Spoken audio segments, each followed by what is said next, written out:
faith it gives and the witness of our whole community will strengthen our church. This morning we have the privilege of hearing the witness and words of Roz Fleischer. Thank you, Roz.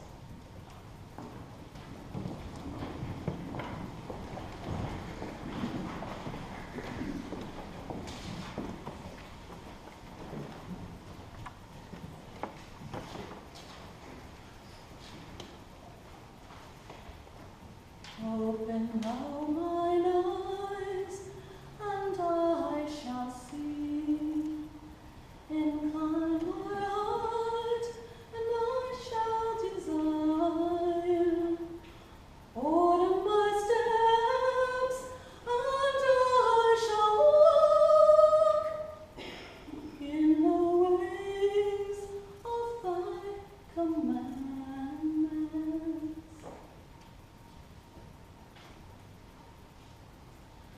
Our gospel lesson today is about Jesus healing Bartimaeus, the blind beggar. It's a familiar story, and like most familiar stories, we don't really pay attention to the details when we hear it. I'd like to put this story in a new perspective, shine a new light on it so we can see it more clearly. Most of you know that I'm a teacher, and I've been in the field of education for my entire adult life. I taught elementary school, then middle school and high school at an independent study charter school. For the past 4 years, I have been writing the English language arts curriculum for that same chain of charter schools. When I started teaching, I had 20 students at a time. Now, I have 50,000 students a year all across the country. As an English teacher, I love stories. So when preparing to preach on the story of Jesus and Bartimaeus, I first researched how the story begins and ends. Jesus meets Bartimaeus on the road outside Jericho. Why is Jesus traveling? Jesus and his disciples are on their way to Jerusalem. When they get there, Jesus knows he will be arrested, crucified, and killed. He knows that these are his last few days on earth, and he has been trying to teach his disciples about how to serve people and how to continue his ministry once he is gone. None of the people following Jesus understand his message, including his disciples. The crowds that gather are happy and excited to meet him and listen to him preach. They don't know about the bad times coming, but Jesus does. This is not a happy journey for him. And why is Bartimaeus on the road? The story says that he's a blind beggar. It's bad enough to be blind, but also a beggar. In those days, lots of people were blind.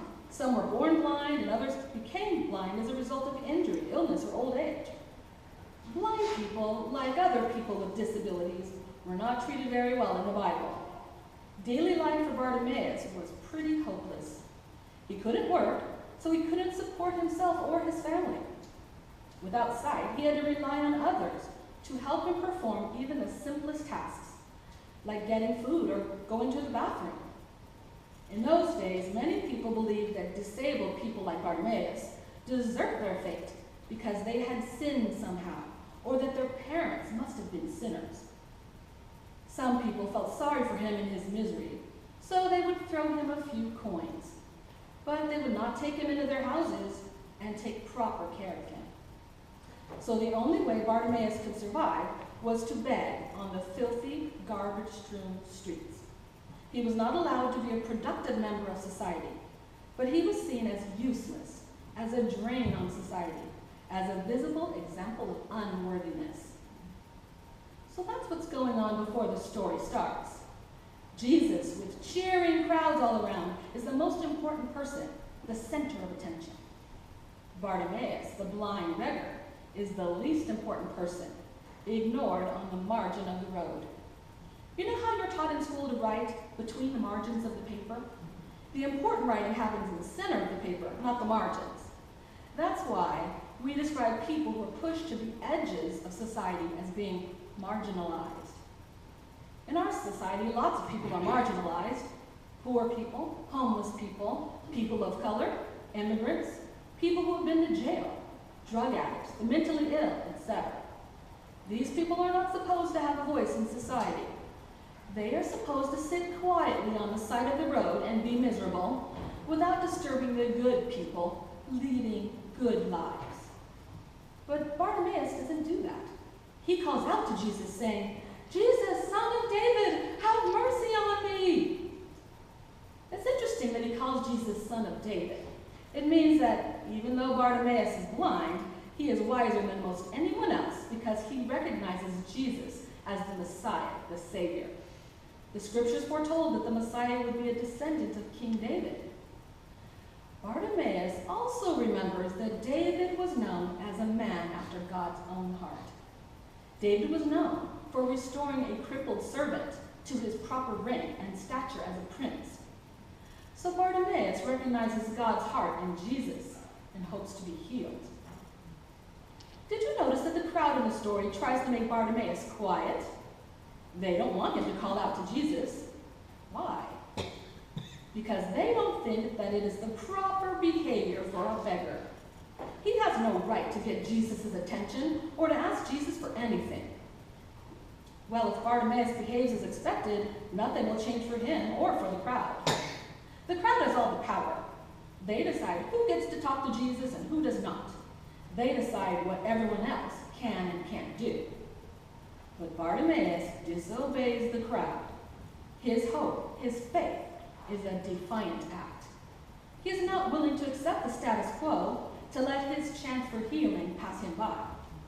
He does not stay quietly in the margins, but calls out even more loudly, "Son of David, have mercy on me!"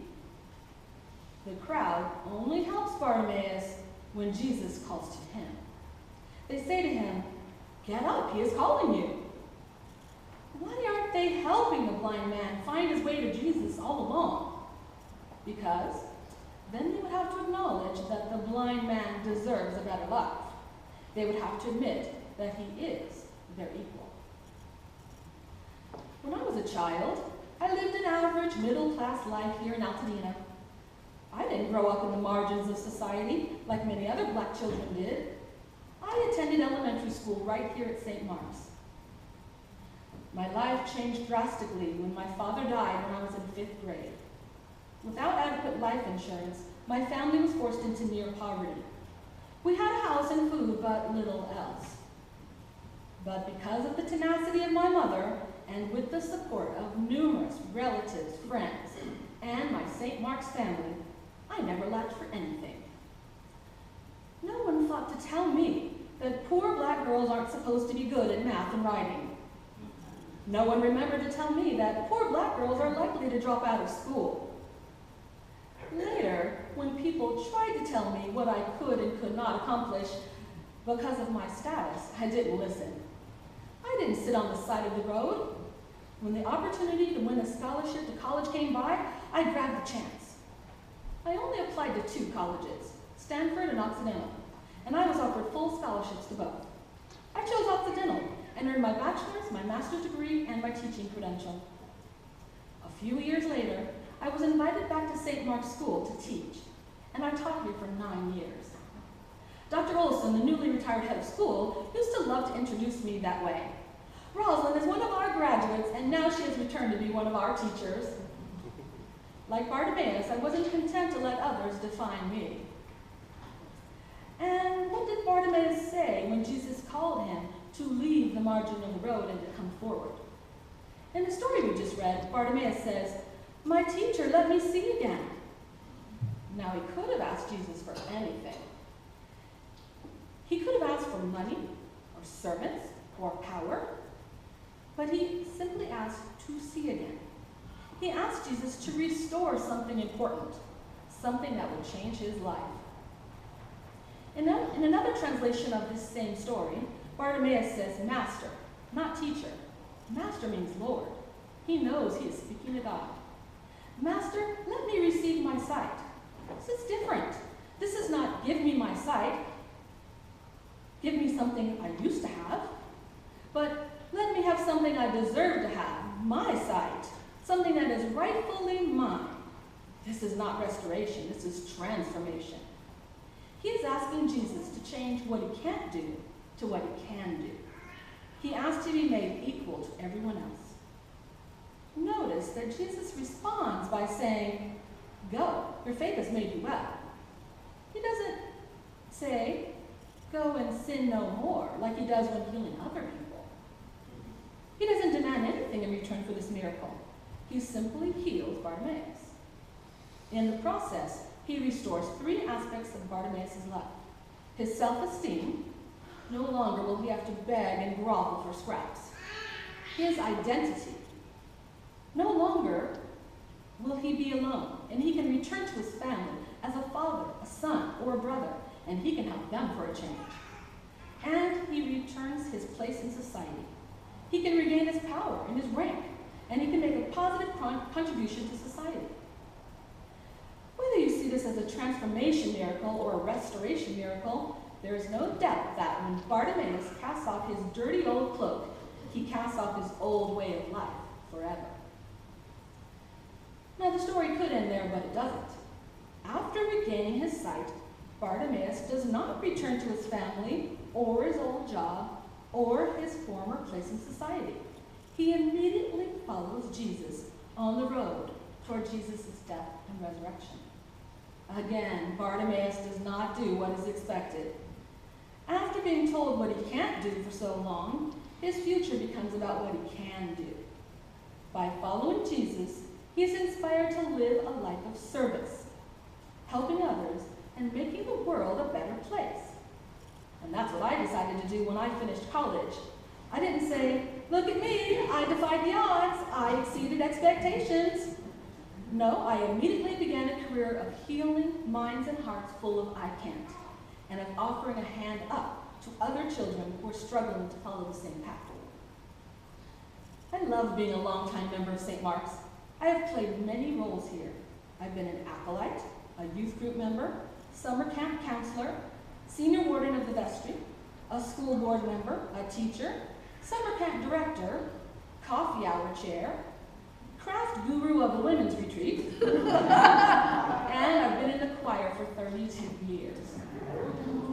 I was married in this community and I raised my children here. And through all that time, I've continued to pledge my time, my talent, and my treasure to this church because I can see the power of transformation and restoration at work here. No one stands up saying, look at us, aren't we great? When St. Mark's accomplishes goals, we look around for something else that needs doing or someone else who needs help, to bring someone else in from the margins. What started as a small church-run nursery school has become a nationally recognized, fully endowed educational institution. We've extended our neighborhood church here in Altadena all the way to Haiti and beyond. St. Mark's is not a big, powerful church. We could easily sit in the margins of the larger Episcopal Church saying, that task is too big for us, or too difficult, or too lofty. We should sit quietly and get out of the way. But we don't. Like Bartimaeus, we call out to be noticed, not for fame, but to be transformed into God's tool of healing and restoration. During this season of gratitude, when we are asked to make a pledge for our church, remember that it is for the purpose of turning we can't into we can for our children, for our church community, for our neighborhood, and for the world. Thank you. God bless.